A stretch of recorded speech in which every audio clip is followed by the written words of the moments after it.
내년 지방선거가 오늘로 해서 내년 6월 13일이죠. 그러니까 딱 6개월 남았습니다. 아마 내년 지방선거가 역대 지방선거보다 쟁점도 많고 여러 가지 이슈도 많고 그럴 것 같습니다. 그런 측면에서 그 내년 지방선거에 있어서의 그 쟁점, 전망 이런 거에 대해서 한 말씀 저쪽 그 김상률 대표님 여기서 계속 나갔으니까 한번 해주시죠. 내년 쟁점은 중앙에서 보면 어찌됐든 정권 2년차 솔직하게 얘기하면 여권이 무조건 유리해요. 실제로 여론조사 나오는 것뿐만 아니라 그건 역대 선거가 다 그랬습니다. 2년차 가장 권력이 가장 강하던 시기예요. 그건 뭐 부인할 수도 없고 또한 국내 지도가 안정적으로 유지된다는 점 충분히 있고요. 사실 저는 쟁점이 없다고 봐요. 중앙에서의 쟁점은 개헌들에 대해서 어떻게 바라보느냐. 뭐 일부 정당 뭐 계속 반대하겠죠. 저는 국회에서 안 하면 대통령이 발의할 거라고 봐요. 결국에는 개헌의 큰 흐름에 대한 논점이 있을 거고요. 그 다음에 촛불로 표출된 민심이 어떻게 현재 그 문재인 정권 한 1년에 관한 표심으로 드러날 거라고 보여요. 저는 개인적으로 여당한테 상당히 유리할 거라고 보고 있고요. 그 다음에 지역적인 이슈로 들어오면 지역은 이제 이재명 시장 8년에 대한 평가겠죠. 기본적으로 이건 뭐 아까 많은 분들이 얘기했듯이 뭐 여러 가지 극명하게 드러날 것 같은데 이재명 시장은 아마 안 나오시는 걸로 알고 있고요.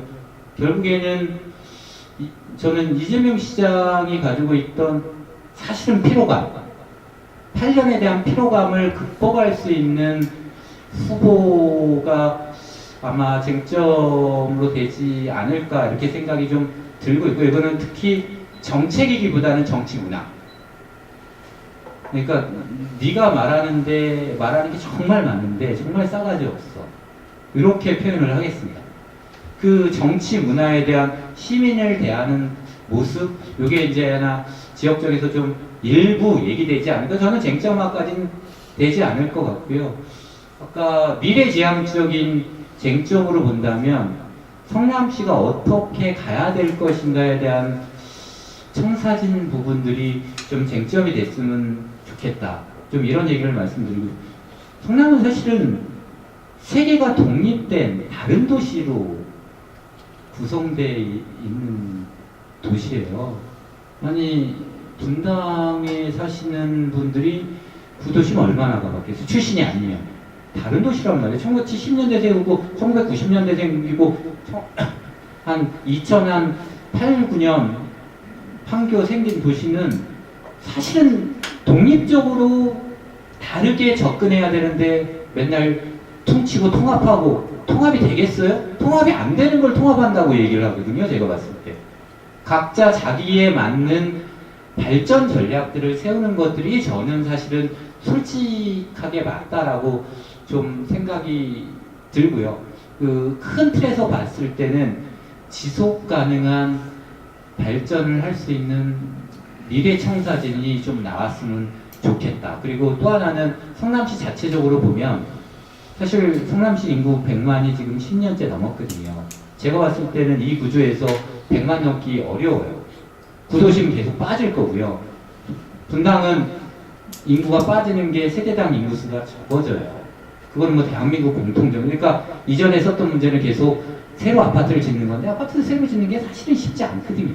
그러니까 거의 똔똔 수준에서 저는 수렴할 거라고 보는데, 근데 도시의 경쟁력 중에 하나는 인구인데 이것들에 대한 부분들을 하나, 그리고 또 하나는 어찌됐든 삶의 질 부분들을 얘기했을 때 분당도 살기 아주 안 좋은 도시예요. 사실은 제가 미세먼지 정자동 같은 경우에는 아주 높은, 경기도에서 가장 안 좋은데 왜 높으냐면 로컬하게 지역권에서 보면 차량이 많이 다니는 도시거든요.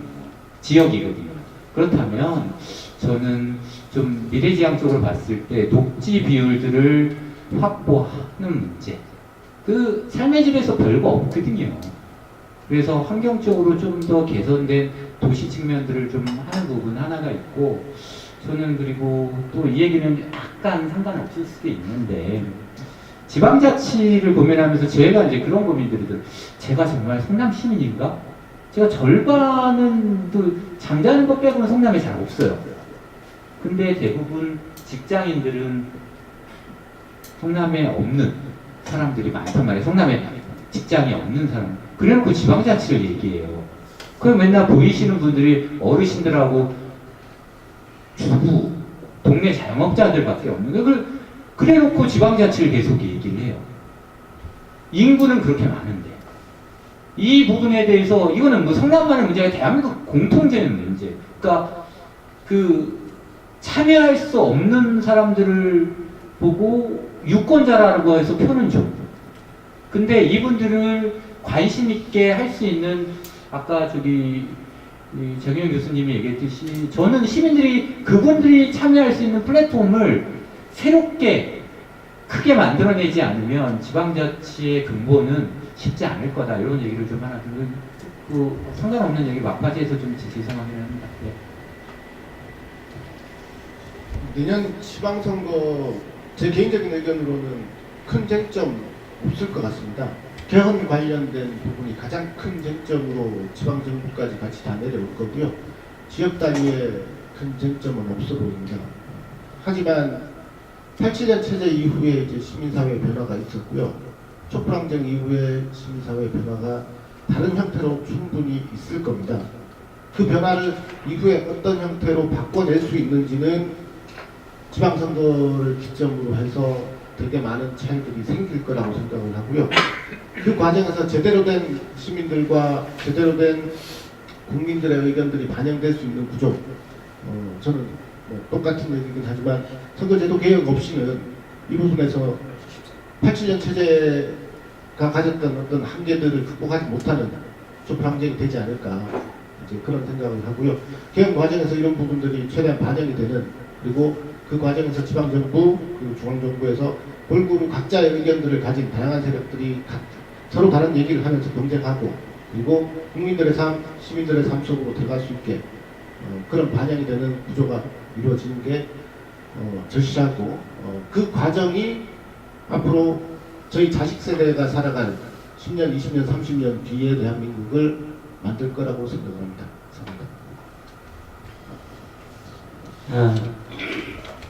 결국 뭐 내년 지방선거 성남 입장, 성남 기준으로 보면 쟁점이 과연 그 이재명 시장이 8년 동안 해온 것이 옳으냐, 아니면 그것이 옳지 않았느냐라고 하는 거에 대한 평가의 장이 되는 6.13 선거가 되겠죠. 이재명 시장은, 과거 이대엽 시장은 좀 개발 위주의 정책에 방점을 뒀다고 하면, 이재명 시장은 사실은 복지를 확대하거나 기본소득 개념을 도입하거나 이렇게 좀 중앙정부에서조차 시도하지 않았던 그런 새로운 시도들을 지방정부에서 시도를 함으로 해서 사실 그걸 좀 확산시키려고 하는 그런 노력들이 있었죠. 그 가치는 사실은 복지국가로 가는 데 있어서 상당히 소중한 가치라고 생각을 합니다. 외국의 사례를 보면 실제로 선진국들이 지방자치와 지방분권이 상당히 잘 돼 있는데, 선진국이기 때문에 지방자치와 분권이 잘 돼 있는 것이 아니고, 오랜 기간 동안 지방자치가 활성화되고 지방분권으로 지역의 주민들에 의해서 모든 정책들이 결정되었기 때문에 사실은 선진국으로 갔다, 이런 보고가 있죠. 그런 면에서 보면은 사실 이 2활밖에 안 되는 지방정부의 이재명 시장 입장에서는 그런 새로운 시도가 상당히 의미가 있었다, 이렇게 보고요. 그 가치를 과연 우리 시민들이 어떻게 평가할 것인가 하는 것은 6.13 지방선거에서만 나타나겠죠. 이분이 뭐 삼선 의원으로 나오면 더 분명하게 평가가 되겠지만, 나오지 않는다 하더라도 그것은 결국은 그 평가가 되겠죠. 실제로 그런 부분에 대해서 성남시 내에서 보는 눈과 또 외부의 성남시가 아닌 다른 데서 보는 눈이 좀 다른 것 같아요. 성남시에서는 나름대로 그 부정적으로 보는 분들도 있는 것 같은데, 오히려 외부에서는 복지하면 성남, 이런 어떤 도시의 가치를 상당히 높인 측면이 이재명 시장이 있기 때문에 저는 그런 면에서는 상당히 긍정적이라고 보는데, 어쨌든 내년도 지방선거의 쟁점은 이재명 시장에 대한 평가가 될 것이다. 이렇게 이제 보는 거고요. 그래서 복지를 확대할 것이냐 아니면 이 개발을 확대할 것이냐 이런 어떤 문제 이것이 결국은 또 그 평가에 의해서 복지를 확대해서는 안 된다라고 하는 분들이 계실 거고 또 복지를 확대해야 된다고 하는 분들이 있을 거기 때문에 그게 아마 선거에 있어서 상당한 쟁점이 되지 않을까 하는 생각을 하고요.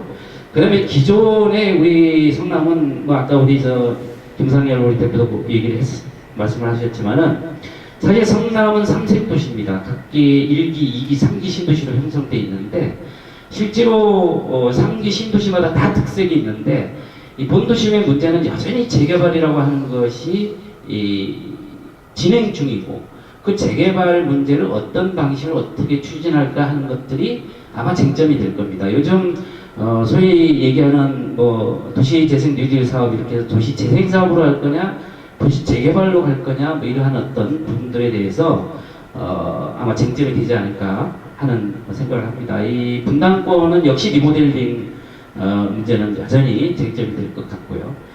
3색 도시 중에 판교는 지금 뭐 테크노밸리 내년에 제2 테크노밸리 들어오면은 뭐 업체가 1,500개 이상도 들어온다고 하는데 사실 판교 테크노밸리는 우리 성남시를 먹여 살릴 수 있는 어떤 그런 사실은 그 먹거리의 어떤 그 아주 중요한 부분을 제공할 것이기 때문에 이 판교 테크노밸리는 사실은 4차 산업혁명 시대를 맞이하면서 이거를 어떻게 우리가 우리 것으로 만들어가고 그걸 우리 성남시에 도움이 되는 방향으로 끌고 갈 것인가 하는 어떤 그런 문제가 어떤 정책을 내느냐에 따라서 상당히 쟁점이 되지 않을까 이렇게 봅니다. 뭐 아까 우리 김성일 대표 얘기했지만은 그런 모든 것은 결국은 지향점이 실제로는 그린시티를 만들어가고 교육도시를 만들어가고 성남을 이사 오고 싶은 도시로 만들어가고 하는 것은 그것은 뭐 당연한 것이고요. 세부적으로 볼 때는 이재명 시장에 대한 평가, 복지를 확대할 것이냐 어떻게 할 것이냐에 대한 정책적인 그 관점 그리고 본도심 재개발이나 4차 산업 시대에 맞는 판교 테크노밸리에 대해서 어떤 관점을 가지고 정책을 내놓을 것인가 하는 것들이 아마 다음 선거에 있어서 쟁점이 되지 않을까 이렇게 생각합니다.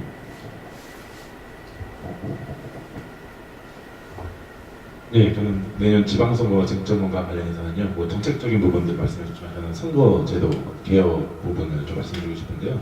물론 뭐 개헌도 있겠지만 개헌과 관련해서는 뭐 국회의원들이 발의를 안 하더라도 대통령 발의로 그리고 또 국민 투표로 그리고 공표가 될 수 있으니까 그건 크게 신경 안 쓰는데 선거제도 개혁에 관련해서는 지금 상당히 논쟁이 많을 것 같습니다. 그래서 지방선거다 보니까 사실은 국회의원분들께서도 많은 논의가 있을 거로 보는데요. 지금 보면은 광역의원 같은 경우는 지금 보면은 다당제 하에서 지금 지방선거구 획정 관련된 부분들 그리고 의원 정수를 어떻게 조정할 건지에 대한 논의가 있는 건데 그 광역의원 같은 경우는 좀 연동형 비례대표제에 대한 부분들이 좀 강하게 주장이 되고 있고요. 그리고 기초의원 같은 경우는 한 개의 선거구당 지금 3에서 4인 정도가 당선될 수 있게 지금 의원 정수를 조정을 좀 하고 있습니다. 그렇게 좀 많은 서울시도 그렇고 지금 경기도도 그렇게 주장이 되고 있고요. 그렇기 때문에 과연 그 광역의원이라든지 지방의원이라든지 이런 후보자들이 누구 정당별로 어떤 특색 있는 후보자를 배출할 것인가에 대해서 상당히 주민들에게 분명히 이슈가 있을 거라 좀 생각을 하고 있습니다. 그리고 이보다 더 큰 거는 이제 성남시장 후보자가 과연 누가 나올 것인지에 대한 부분도 분명히 이슈가 될 것 같고요. 그리고 사실 또 뭐 부가적으로 말씀드리면 대의민주주의 실현이라든지 그리고 이런 정신과 가치를 실현하기 위해서는 사실 다당제가 중요하다고 생각합니다. 소수의 국민들의 의견들, 소수의 국민들의 다양한 의견들까지 저희가 정책이라든지 여러 가지 반영할 수 있는 부분에 대해서 그런 부분에 다당제의 필요성이 있고요. 거기에 맞춰서 지금 연동형 비례대표라든지 그리고 선거구 우리 의원 정수 조정이라든지 이런 게 지금 연동돼서 좀 이루어지고 있다고 좀 판단이 됩니다. 그래서 그런 부분에 아마 좀 이슈가 되지 않을까 이렇게 간략하게 말씀드립니다.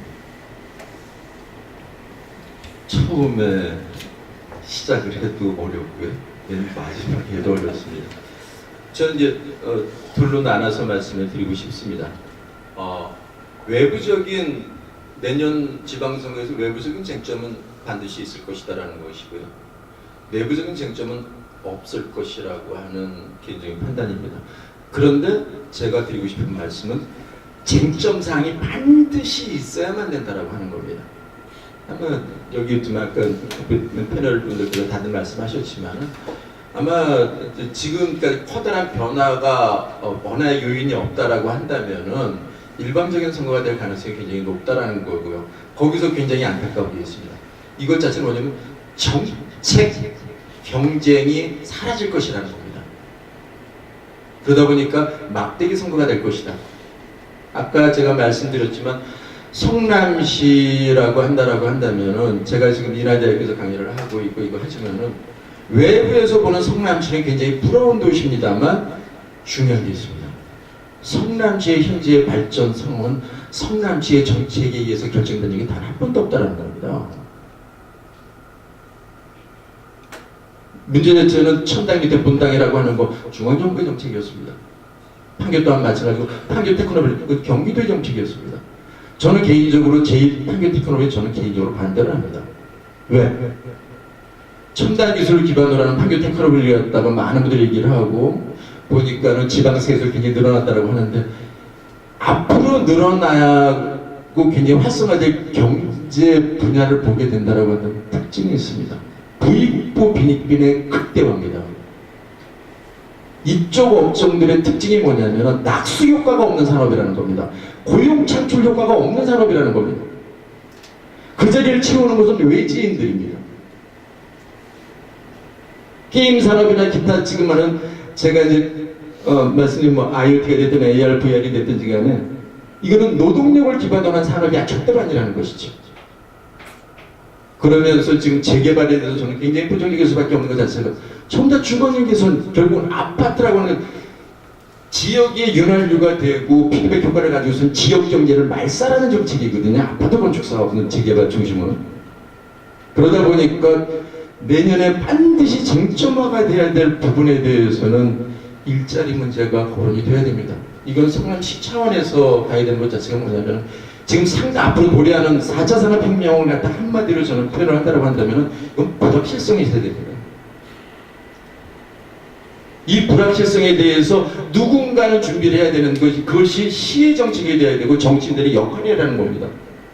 지금 아마 대다수의 분당까지 포함해서 지금 하고 있는 일자리 자체가 살아남을 가능성에 대해서 수많은 일자리 생길 겁니다. 없어지는 것이 아니라 생기는데 거기에 들어갈 수 있느냐라는 겁니다. 그럼 그분들이 더 어떻게 할 것이라는 것이죠. 이거에 대한 대책은 있어야 됩니다. 분배가 중요한 거 저는 아니라고 생각을 합니다. 미래 먹거리에 대해서 지금 제일 중요한 것은 지금 40대, 50대, 60대가 문제가 됩니다. 고령화 시대로 가고 있는데 경제 활동 가능성이 없습니다. 현재 시스템으로 보게 된다고 한다면. 근데 제가 일부러 좀 길어지시겠지만 유저 인터페이스 자체는 굉장히 극단히 늘어나고 있습니다. 근데 무엇이든지 만들 수 있는 기술과 기반은 다 되어 있습니다. 근데 이쪽에서는 딱 한 가지 문제가 있습니다. 무엇을 만들어야 될지에 대해서 고민입니다. 작년 노트7의 경우가 그렇습니다. 삼성이 기술이 없습니까? 인력이 없습니까? 시장이 없습니까? 자본이 없습니까? 근데 물건 하나 잘못 만들었다는 거. 그것 자체는 유저 익스피리언스, 경험 기반입니다. 그래서 지금 제가 과감하게 말씀드릴 수 있는 것 자체는 내년에는 안 봐도 뻔하죠. 지방선거임에도 불구하고 아마 정권 심판이 될 겁니다. 전 정권. 그리고 아마 이재명 시장 정책에 대해서는 이거는 미묘할 겁니다. 이 정책을 이어간다, 뭐 간다 이런 것도 아니고 도지사 후보가 누가 결정이 되느냐에 따라서 지방선거 굉장히 영향받을 거고요. 거기에 따라서 민주당 후보가 누가 되느냐, 그 다음에 어떤 방식으로 걸칠 거냐, 거기에 따른 자유한국당의 선출 방식과 사람에 따라서 어떤 영향은 있겠지만 제일 중요한 것 자체는 성남시 미래를 갖다가 담보하는 정책은 나오지 않을 거라는 겁니다. 그것이 내년 지방선거를 갖다가 맞이하는 입장에서는 굉장히 불안한 겁니다. 누구를 비난하고 비난을 통해서 어떤 뭔가를 얻으려고 하는 이런 시스템적인 굉장히 부정적인 의미에서 지방자치가 내년 저는 자행이 될 거라고 보여집니다. 성남시의 미래를 갖다 걱정하는 정책이 나왔으면 좋겠습니다. 제2 판교 테크노밸리, 제3판교 테크노밸리도 얘기가 나오고 있더라고요. 중요한 것 자체는 거기에서 우리한테 나오는 일자리는 경비하고 청소하는 일자리밖에 안 나올 겁니다. 여러분들이 참여할 수 있는 일자리 안 나옵니다. 거기에 대한 대응책이 있어야 됩니다. 아까 좀 전에 말씀드렸지만 지금 대다수의 사람들이 경험 기반을 갖고 있습니다. 기술 기반은 없습니다. 근데 기술 기반에 있는 사람들은 경험이 없지요. 이 경험 기반과 기술 기반을 갖다가 접목시킬 수 있는 시스템을 갖다가 정책적으로 누군가는 고민을 해줘야 된다는 것이죠. 그것이 성남의 미래입니다. 이런 정책 대결의 장을 저는 간절히 소망하고 있지만 지금의 흐름 자체는 단 한 줄로 나오지 않을 겁니다. 그렇다고 여당 야당 가릴 거 없이 전부 다 주민들에게 지원하겠다는 정책으로 도배가 될 겁니다. 경쟁적으로. 결국은 고기를 낚는 방법이 아니라 나는 고기를 더 많이 드리겠습니다가 내년에 쟁점이 되다 보니까 성남시의 미래에 대해서, 그 다음에 지방자치의 미래에 대해서 굉장히 불안하게 보고 있다는 거예요. 그래서 좀 전에 말씀드렸지만 내년에 쟁점에 대해서 뭐 이거저거 했었죠. 저는 쟁점이 됐으면 좋겠는 것은 있다. 내년에 쟁점되는 것은 없을 것이다. 이 정도에서 마치도록 하겠습니다. 예, 내년 지방선거의 쟁점 부분에 대해서 다양한 말씀들을 해주셨는데요. 어쨌든 내년 지방선거가 바로 우리들의 문제이기 때문에 우리들이 다 같이 고민해야 되는 문제가 아닌가 그런 생각이 들고요. 결국은 선거는 정책 대결이 이루어져야 되고 또 사람이 중심에서는 그런 선거가 돼야 되는데 아쉽게도 그렇게 안 되고 있는 게 현재 지방자치 제도라는 데 좀 아쉬움이 남습니다.